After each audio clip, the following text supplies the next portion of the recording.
Everyone, welcome to today's business show. And Yeah, welcome to another episode of the weekly business show. Willie looks like he's on holiday already. yeah, I believe, well, it feels to me like I'm in Hawaii. I can't do this thing. Inverse camera. Yeah, so everybody, welcome to today's show. Very, very nice topic today. Today, we're going to be chatting about our best books that we've written in the last while. Great. Something which I'm very passionate We haven't about. written a book Eugene, yet. say again? I said we haven't written a book yet. The best books we've read. Read. The best books we've read. So yeah, guys.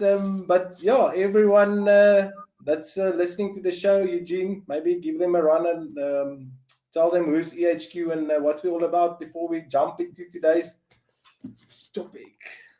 Yeah. So myself and Willie went to go pick our three best books off our bookshelf. So Willie's got his three books, and we're going to go through them. So EHQ is about continuous growth and learning.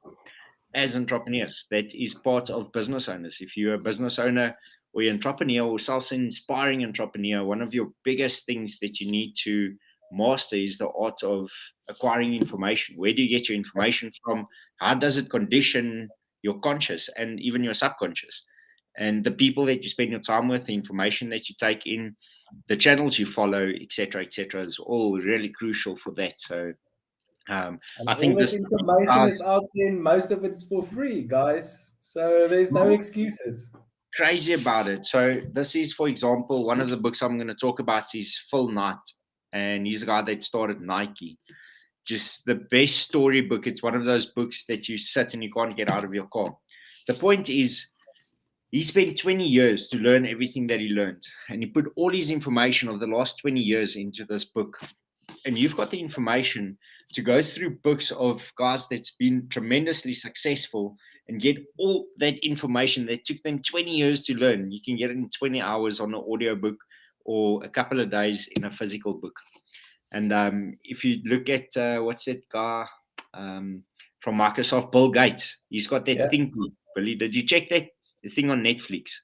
It's amazing, eh? How I would love to do that. Get into my private plane, fly to a lake, get off, and just sit there and read stuff all the time. And it's something which he does all the time, every Yeah. year, and that's where some of his greatest ideas comes from. Is reading books and actually reading books from other people, not even Yeah. his own. So him being a very successful man, we'll probably find we often speak about it is that we can learn from other people's successes. And Eugene, how many people do we speak to? We say, guys, here's the plan.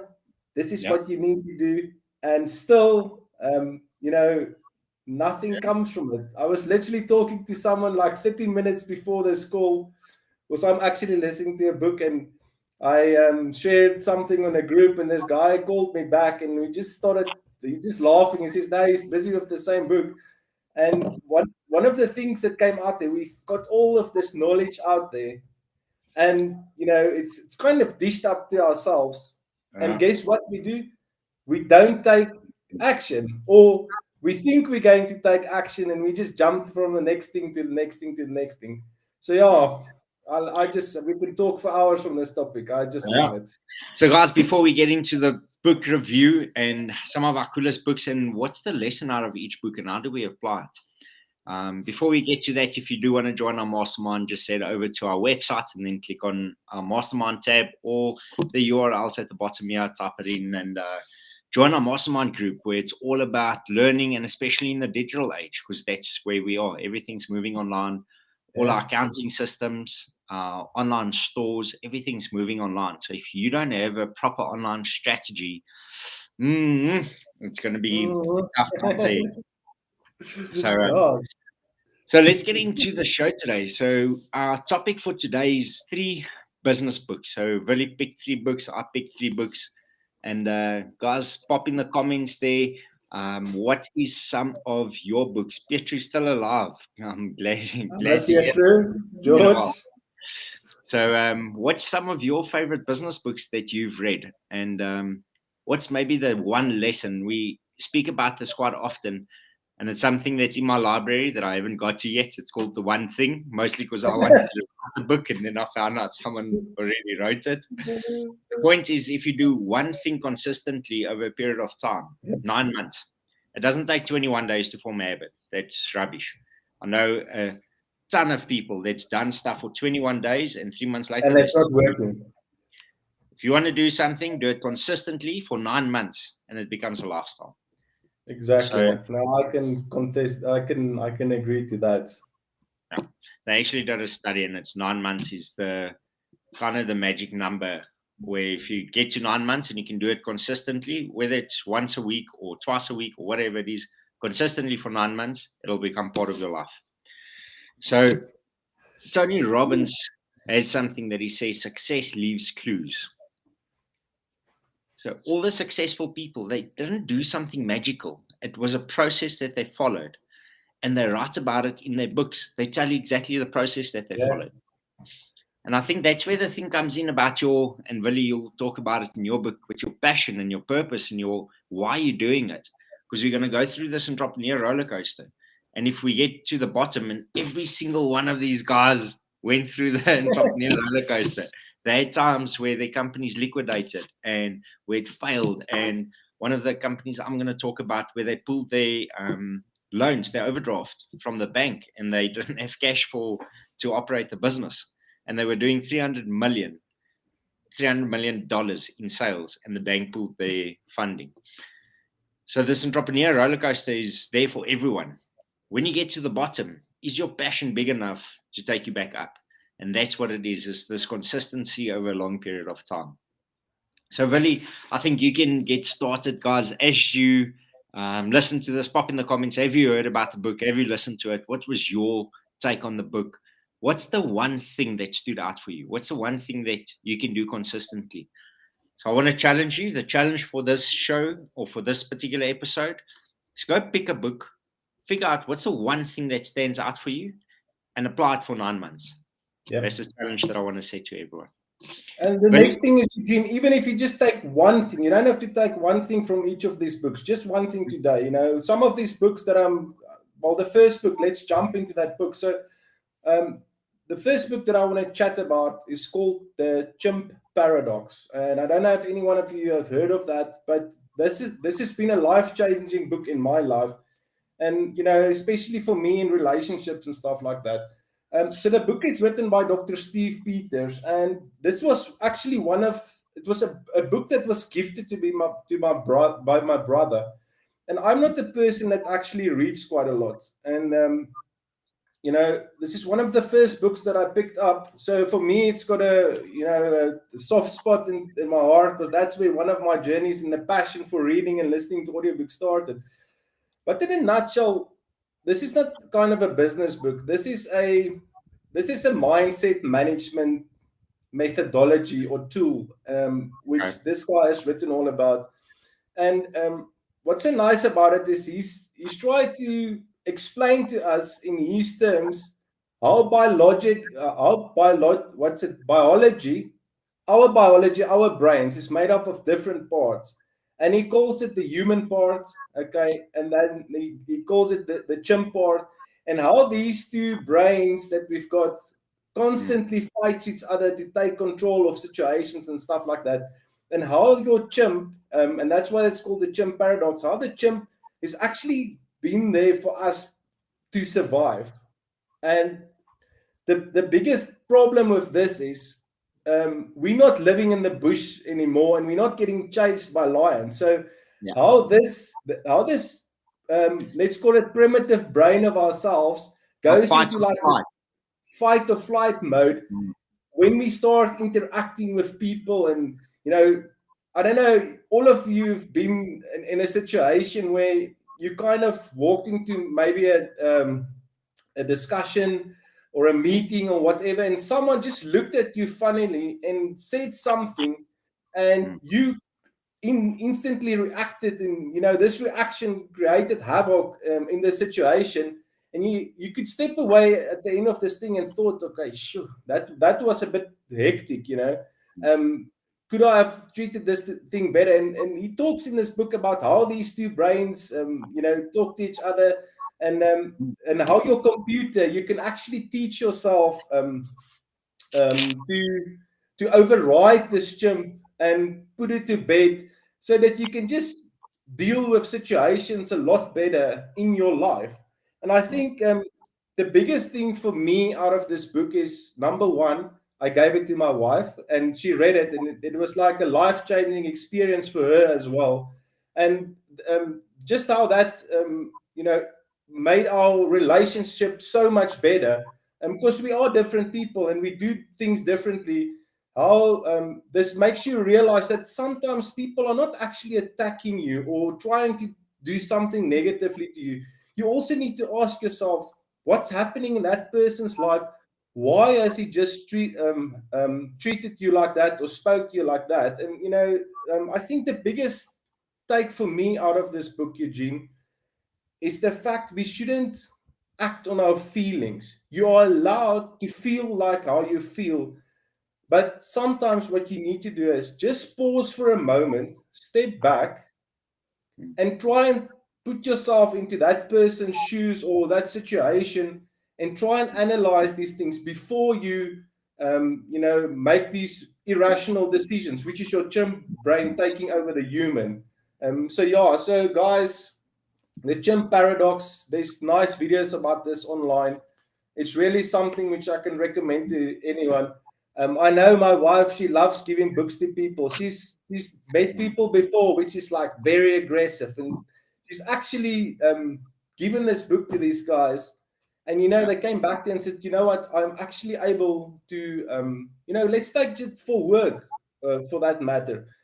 People get stressed and aggressive and things like that. If you just treat people a bit differently at work, the outcome can be so much different than what you would normally expect. And that's something really great which I took from that book. It makes me think, so part of the coaching methodology, one of the things I say quite often in the coaching sessions is that we don't have control over other people's actions or emotions. Exactly. We've only got control over how their actions affects our emotional state.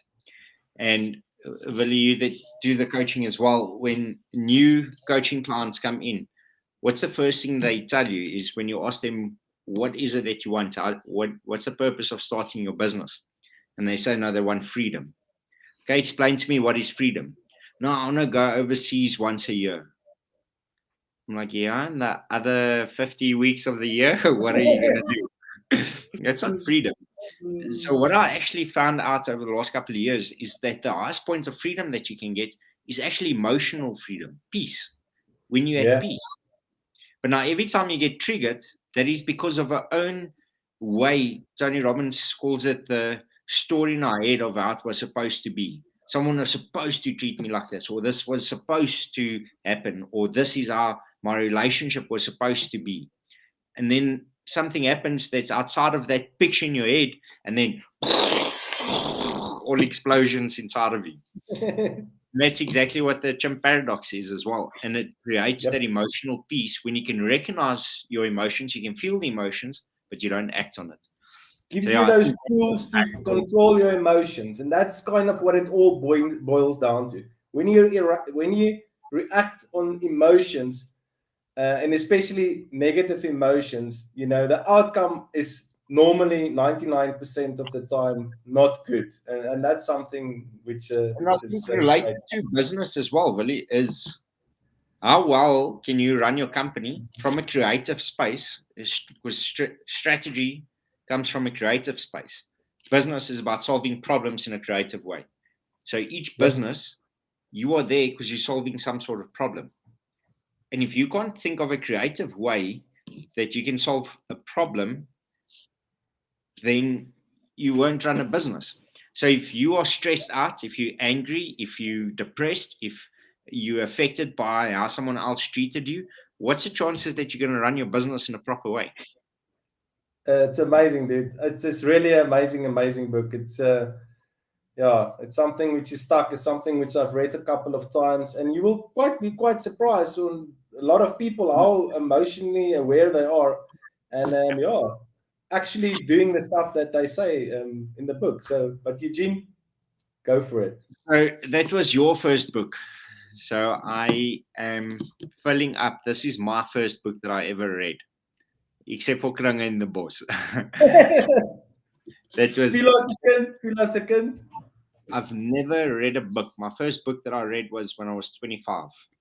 So I was a little bit of a teacher's nightmare, especially when it came to book reviews, because I never read the stuff. My first book I read was when I was 25, and it's Rich Dad Poor Dad by Robert Kiyosaki.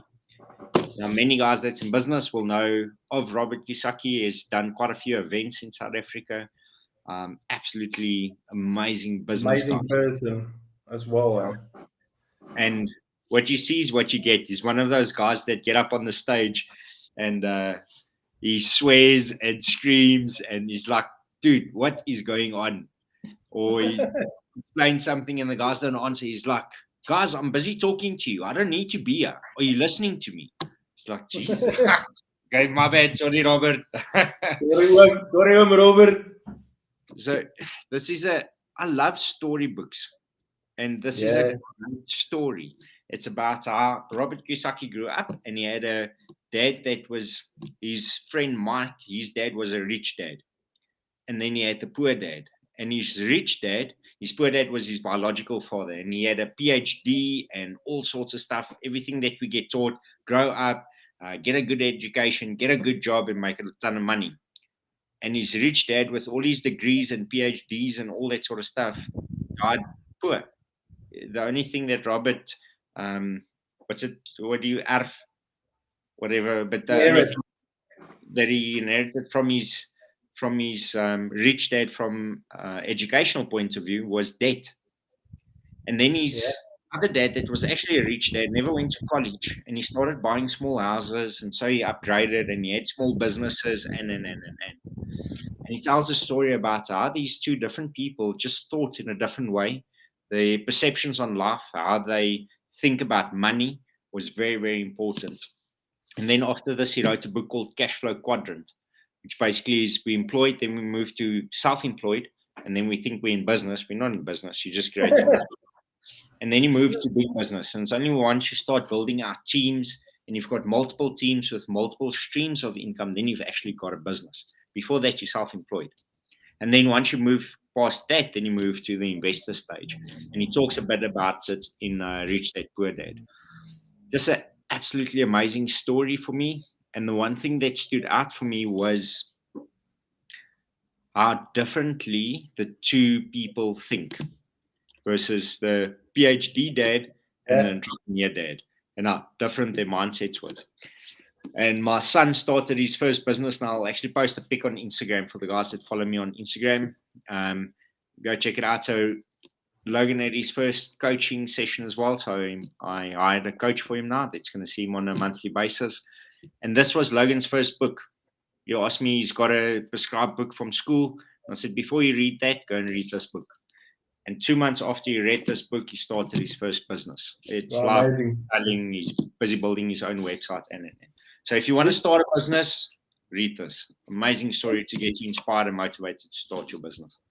And Eugene, just an amazing lesson that you've learned, everyone there. I mean, I spoke to Chappies a couple of days ago, and we're talking about how unaware people are, and how we grew up and things like that, and how we grew up, and how the system told us we must get educated, and we must this and we must that. And for a very long time in my life, I think the words that I've used in that conversation is, I'm not spite about anything that I've done in my life. But one thing that I would have loved to know a bit earlier when I was younger was this thing called self-development, and, getting to know that you are actually in control of your life. And by doing these things like reading these books and, taking an active decision to, educate yourself and take you further from there is just something amazing. And it's a gift. And for everyone that's watching the show who's actually actively practicing this practice of self-development, a lot of people don't know what they don't know. And it is, I feel, and we'll talk about Simon Sinek now a bit about your why, is I feel that it is our responsibility as people who knows these things to tell this to the world. And, Yeah. Eugene, yeah, it ties in a lot with what we're trying to do with the business show, Yeah. send as much information out there as possible.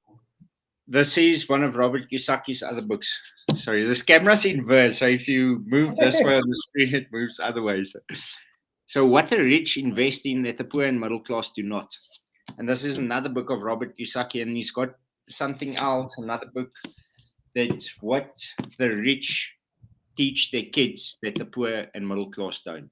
So, this is your education is not just for your self education, it's for your kids and future generations. Because it's not the school's responsibility to teach your kids about money. It's your responsibility to teach them about money. But if you don't know about money, how are you going to teach them? Because this person says the school needs to teach about money, and this one says self-development, and this one says fitness. And if they had to cram all of that in, school will be 30 or 40 years. It's not the school's job to teach our kids this. It's your job to go and get financially literate so that you can teach your kids about money and how money works and how money flows. But yeah, I think we've each got time for one more book. Yes, I think I want to definitely talk about Simon Sinek. Guys, if you don't read anything else in life, just go read this book. It's a really thin book. What I also suggest is there's quite a nice TED talk, and this is where I heard from Simon Sinek, and where he talks about start with whys, and this is something which we can apply on business, and it's something which we can apply in our personal lives. And we often ask ourselves the question is, why are we here? And the reason why we never get somewhere, or most probably won't get anywhere, is the fact that we don't ask those questions to ourselves. Eugene, within the coaching as well, often we ask, so give us a little view or something about how your future is going to look in 20 years' time. And everyone's like, we're just sitting there and they don't know. So it boils back to that point is you need to understand what your purpose is. So a great book to learn or to go and read. But what it basically talks about is, and I want to bring it back to business. And yeah, it's such a nice, he explained this concept so well in his TED talk about the why and why you start with why. And he explained that, if you look at the Apple phone, and you look at a Samsung phone, both of those things are basically the same thing. They can do exactly the same thing. They can download the same apps. Maybe the quality of the Samsungs wasn't always that great compared to Apple. But at the end of the day, it's the same thing. We phone with this thing and so forth. But the marketing lesson out of this book for me was, and that's where the penny kind of dropped, is he said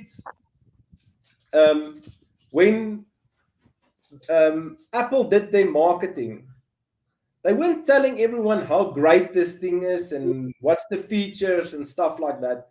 They were telling people why are they doing what they are doing. And because they did that and they didn't focus on the features and so forth, have you heard of a cell phone company where they launch a product and people go and sit in a queue in a camp stool for a week long just to sit and wait for a phone to be released? You don't hear of those things. And the reason why they've been so successful, and they are the most successful company in the world, is they know exactly why they do what they're doing. Just a funny thing, do you actually know why most of the Apples don't have a button? I heard it, my wife informed me, Steve Jobs had a phobia for buttons. That's why he tried to get rid of as many buttons as possible on these devices. In anyway, but yeah, to get back to start with your why, is you've got this golden circle. It says, and that's why most of the companies don't reach success. So the golden circle goes something like this: they tell people what they do. They don't tell people how they do it or why they do it. Or some of them actually get to how they do it, but they never get to tell people why they are doing it. where the guys that's successful in marketing, they start with the why. Why are we doing it? This Bill Gates said, I want to put a personal computer on each person's desk in the world. That's their why. Yeah. And then they started on how we're going to do it. We're going to create a distribution network that's going to give you these tools, and this is what you can do with this thing. So that is an important marketing lesson for everyone. If you want to, so yeah, Simon Sinek, but go and watch the TED Talk. It's really, really great, and the way that he explains it is just amazing. I posted the link for the TED Talk in the comments, guys. So go and check out the comments, click on the link, save it for later. Don't watch it now. First, finish the show. And then you go and watch the show. So there's an interesting thing that he says as well. People don't buy what you do. They buy why you do it. How you do it. And if you connect with that why, then when you're in the down stage and you know why you're doing it, then it doesn't affect you as badly as someone that's just in it for profit. So a business needs to make a profit. It's not why you do it. You didn't start a business just to make a profit. You did it because you want to change something. You want to change how something works, or you want to change your own life or your family's life, or maybe even a bigger impact is a social impact. You want to change the communities or even the world. So Steve Jobs' book is also an amazing book. His autobiography is absolutely insane. But they basically had this apple and they had this, or the circle, and they had this little dent in the circle, bite in the circle. And people asked him, what is that dent about? And he said, that's the impact that we want to make in the universe. We can't change the world. We can make a little dent in it. Our purpose is we want to make a dent in the universe. And if you look, you talk about marketing, Willie, that I don't know, guys, have you seen that ad of Apple where the square pegs in the round holes? This is for the people who think differently, because the ones who think they can change the world, it's actually the ones that do. Yeah. The most watched marketing video ever. And not once did they speak about their product. They didn't say what they're selling. They weren't talking about their iPod or their iPhone or anything. They were talking about a collective, about their community, about the people. Absolutely inspiring. Great video. But yeah, start with why. Awesome book, Willie. Just before you carry on, I don't know if you also experience that. If you understand your why, this entrepreneurial roller coaster we go through, it really makes it a bit easier when you get up in the morning and things are tough and you know exactly, but this is the reason why I'm actually doing it. And that's something which, Can I ask you a question? Yeah. Yeah. So what's your why? What's your why? To help as many entrepreneurs succeed in this world by giving them access to information and tools to guide them to achieve that goal. Awesome. Absolutely amazing. Let's get on to the next book. This is probably my favorite storybook ever. I've listened to this thing probably about 6 times. Is it better than the Elon Musk one? Yeah. From a story perspective, much better. There's a lot of great books. The other one that's probably my favorite business book is The Intelligent Entrepreneur. We'll post it on our WhatsApp group, guys, afterwards. Everyone that's part of the mastermind, I'll copy it in the WhatsApp group. But The Intelligent Entrepreneur, absolutely amazing business book. But from a story perspective, how someone's journey went. And so it's a memoir by the creator of Nike. The best book I read last year, Phil, is A Gifted Storyteller. And that's from Warren Buffett. So Warren Buffett also wrote a book called The Snowball. Also absolutely amazing. Warren Buffett's been the richest guy in the world for the last 20, 30 years. It's only now recently that Elon Musk and the guys took him over. But he's been since I think the first time was late 80s. He was the richest guy in the world. And he gave away half of his wealth. Yeah, and he gave all of it to Bill and Melinda Gates Foundation. So the story about this was how Nike started is they imported shoes. I can't remember what they were called, Dragon or something like that. and they imported these shoes from China or Japan, and they sold them at athletic events out of the boot of the car. Yeah. And then the stuff started pulling loose, and he employed a couple of guys working on commission basis only. And then they're like, "Nah, man, these things aren't working. Let's see if we can get a different brand." And so it went on, and this thing just continuously developed. And one of the coolest things about the book was the Nike logo, the swoosh. They were sitting and they had to give in a logo because they were doing some big marketing campaign, and they had about 10 logos on the wall and they couldn't really decide one. And someone came into Phil Knight's office and said, "Phil, we need a logo." He's like, just take this one. And he just grabbed it and gave it to me.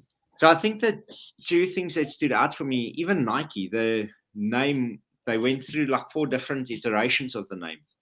But Nike comes, it's a Greek goddess of something.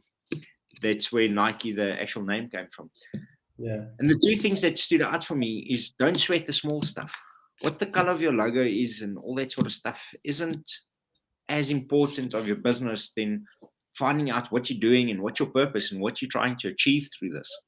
Yeah. So that was number 1, is don't sweat the small stuff. How many times they basically gave up the small things. The second one that stood out for me was these guys grew. They had 600,000 turnover the first year. Then they had a 2 million. Then they had a 8 million. Then they had a 35 million. And each year they just dramatically scaled the business. And each year they didn't have cash flow. They never. So they relied on different banks to give them overdrafts. And eventually one of the banks in the US, when they were doing $300 million in turnover, pulled their line of credit and they couldn't get funding. And I think eventually Sequoia Capital funded them. And then a Japanese bank, I think, gave them a $6 million overdraft. And that's the first time that Phil said he could actually breathe, knowing that he can pay salaries at the end of the month. Yes. And absolutely amazing story how they just have roadblock after roadblock after roadblock. And how many times do we find it in our own businesses? Like the one day everything's going great, the next day you want to sell everything and go live somewhere, and then you want to push through again. And it's this whole time there's these obstacles that come in your way. And now even something like Nike, that is a multi-billion-dollar business, went through the same struggles as normal entrepreneurs. And they did, or they continued, and they persisted, and they eventually achieved fame and fortune. Amazing. And I'm sure they've still today got some challenges. Yeah. So it's quite funny how we often speak to guys. They think, no, I just need a bit more sales, my cash flow is going to disappear. Yeah. I'm like, no, if you've not sorted out your problems, then your problem just becomes bigger. And, it's super amazing. Guys, I think we'll answer 1 or 2 questions if you guys have any questions. And I've got 1 or 2 questions for Willie before we head out. But that's our business books. The other one that I wanted to chat to you about that we don't have time for, but go read it, is 0 to 1. So Peter Thiel, he's one of the founders of PayPal. So he worked with Elon Musk at PayPal. What's funny about PayPal, all those guys, there were 5 or 6 founders in PayPal. What was Elon's one? X.com or something. Zip. Or Zip. Or something like that. All of the guys, all of the founders from PayPal went on to start multi-billion-dollar businesses. Yep. I think Peter Thiel went on to do a whole bunch of things, and can't remember everyone's names, but they went to like YouTube, started YouTube, and a whole bunch of things. Go read the book, 0 to 1. Awesome book. All of those guys, Eugene, I think all of the PayPal, what they call them, the PayPal Mafia. So the PayPal Mafia, all of those guys you will see was involved in Facebook and all of these big tech companies where they've, I can imagine they've used their skills that they built at PayPal and the failures that they had there to excel to the next level. I mean, even look at Elon Musk. At some stage, he said he had 1 launch left on his rocket company, and if that one failed, they would have failed everything. And I read an article this week. He's got the second largest private company ever in the world. And he's built. I'm not sure. I don't know. It might be Stripe. I'm not 100% sure, but yeah, they said he's now the second largest private company in terms of market capital, which is 100 billion. Anyway, so guys, thanks for today's show. I also had a third book to give you guys. If you want to have some productivity hacks, go listen to a book called Clockwork by Mike Michalowicz. It's also got nice books about profit and how you can make a positive cash flow in your business. But yeah, Eugene, that's it from me. Anything from your side? Yeah, I just want to say, guys, so thanks firstly for joining our show and listening to myself and Willie talk about business. It's what we love, entrepreneurship, business. Dong Khan. Willie looks like Dong Khan. I'm not sure if it's Dong Khan, but we just love business. It's what we strive for is entrepreneurship and helping other entrepreneurs. And our philosophy is continuous learning. We're lifelong students. We're never at a stage where we know everything. There'll always be something else. So I think go and read all these books. So 0 to 1, Shoe Dog, Rich Dad Poor Dad, and then Willie's one, Chimp Paradox, Start With Why. And what's the other one? Profit First. Clockwork or Profit First. Doesn't really matter. So the point of these books, guys, is there's so much wisdom in these books. If you actually take the time and listen to it intently with focus, concentrate. Don't listen to it while you're watching TV or whatever, having a conversation or sitting working, because there's some really valuable information in these books. And these guys have spent 20 years giving their best advice that they've learned over 20 years or 30 years or 40 years in one book. And success leaves clues. The same as Willie said, the PayPal Mafia. How can they go and replicate it? It's not something that they're doing. It's a state of mind. It's the way that they think. It's the people that they spend their time with. And so it's a process that we can replicate if we're ready to learn it. So my message from you guys, I'm striving to do it more and more each day, is to open myself up for new concepts, new ways of thinking, and getting perspectives from someone around me. So from Willie or some of the other guys in our mastermind group, being open to accept a different perspective. I want to end off with probably the saying that's made the biggest impact in my life. One of the top 10 is the less rigid your personality, the more powerful your presence. Wow. Go and let it sink in, think about it, let me know what you think about it. And then what was I going to post on the WhatsApp group? Something. Yeah, guys, just from my side as well. Thanks for joining and join our mastermind and hope you learned something today. Cheers, guys. Connect with us and share. Cheers.